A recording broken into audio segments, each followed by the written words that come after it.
You're listening to The Vault. I'm Trisha Turinskis. On today's episode, forum columnist and regular contributor to The Vault, Tracy Briggs, tells an astonishing tale of an anti-war activist, a woman who traveled the United States giving anti-war speeches related to World War I. Yet, when she reached North Dakota, that woman was thrown in prison. Behind that brief description is an astonishing story that shows polarized political spats are nothing new in this country. You want to hear this one? Here's Tracy.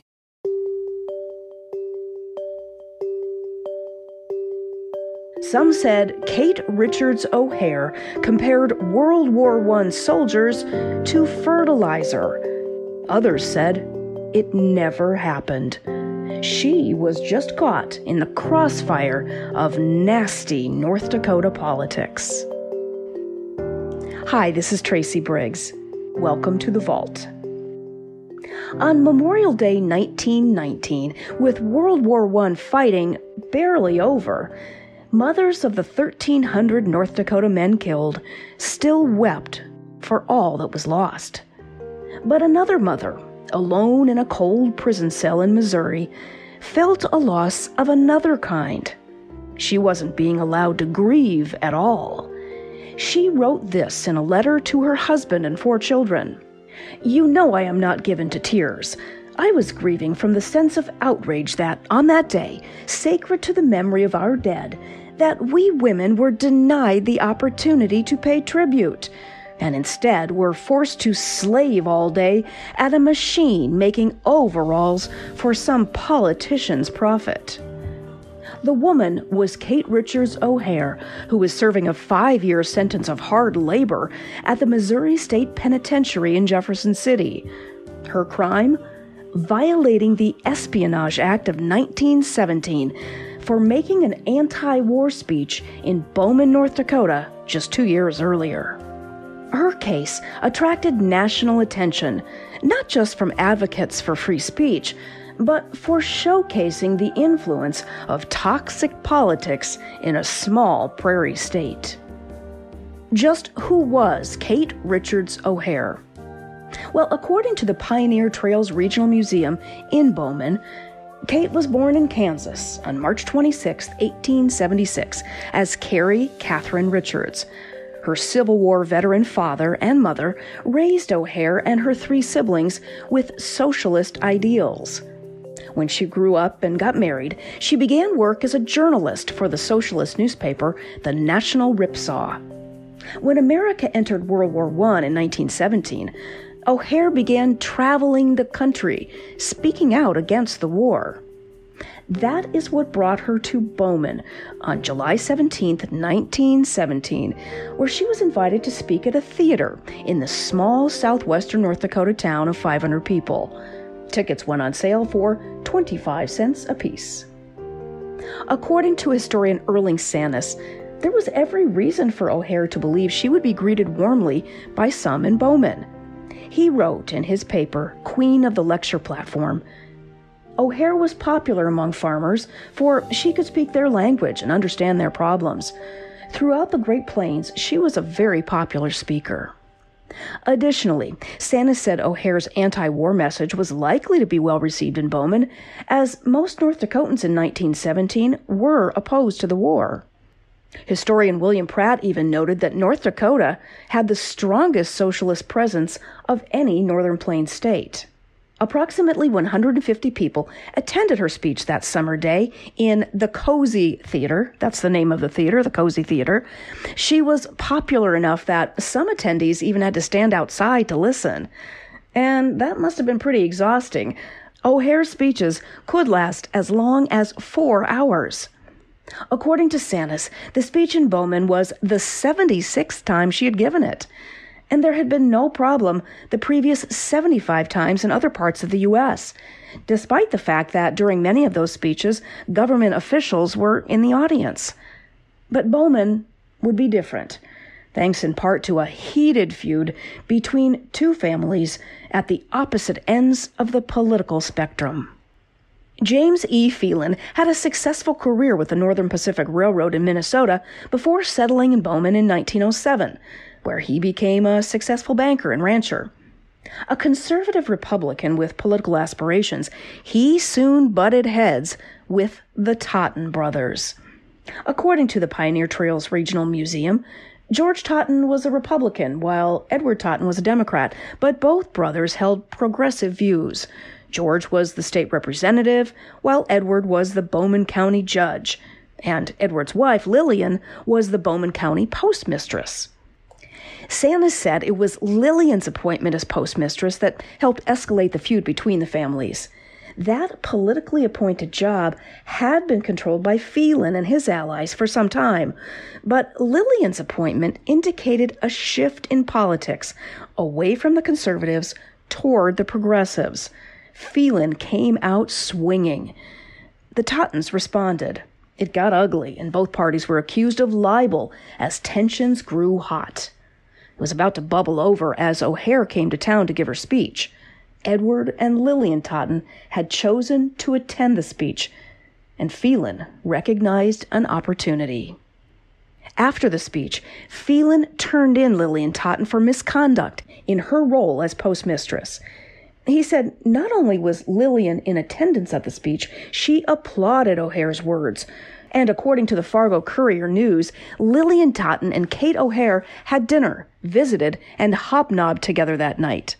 Phelan and his political allies said this made Lillian Totten a traitor to the U.S., and she should be removed from her position at the Bowman Post Office.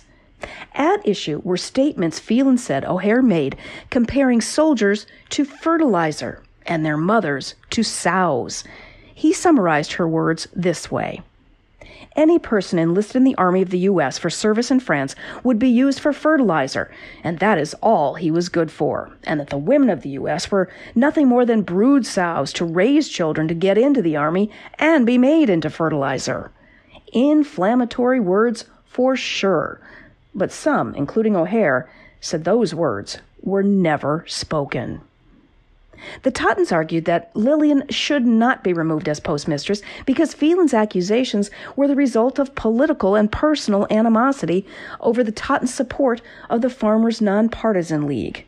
North Dakota Governor Lynn Fraser, the state's first NPL governor, agreed and sent a telegram to the Postmaster General requesting that Lillian not be removed since the matter was purely political. But Phelan, undeterred, set off to Fargo to seek a federal indictment against Lillian Totten. It did not come. The grand jury in Fargo decided Lillian did nothing wrong by listening to O'Hare's speech. However, a second grand jury indicted O'Hare for making the speech in the first place. So, on July 29, 1917, O'Hare was arrested in Devil's Lake, where she was scheduled to make another speech.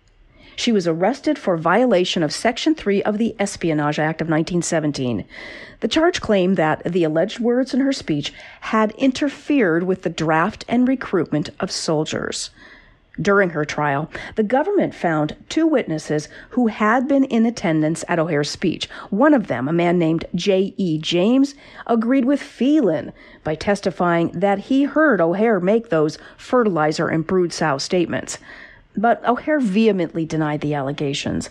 She said her supposed comments about brood sows related to something she said about how European countries at war who encourage soldiers to breed before they die reduce women to the status of breeding animals on a stock farm. She said it had nothing to do with American mothers sending their sons off to war. As far as the fertilizer comments, O'Hare also fought back and claimed these were her actual words from the transcript of her speech. Our enemies will tell you that we socialists are hindering enlistment.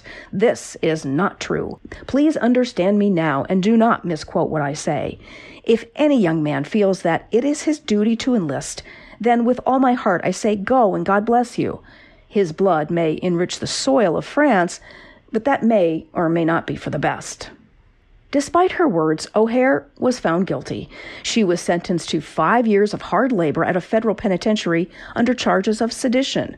With no federal penitentiaries for women, she was sent to the Missouri State Penitentiary in 1919. But the effort to get her released started almost immediately. The Kate Richards O'Hare National Defense Committee announced plans to obtain signatures of more than 1 million women to petition President Woodrow Wilson to reopen the case.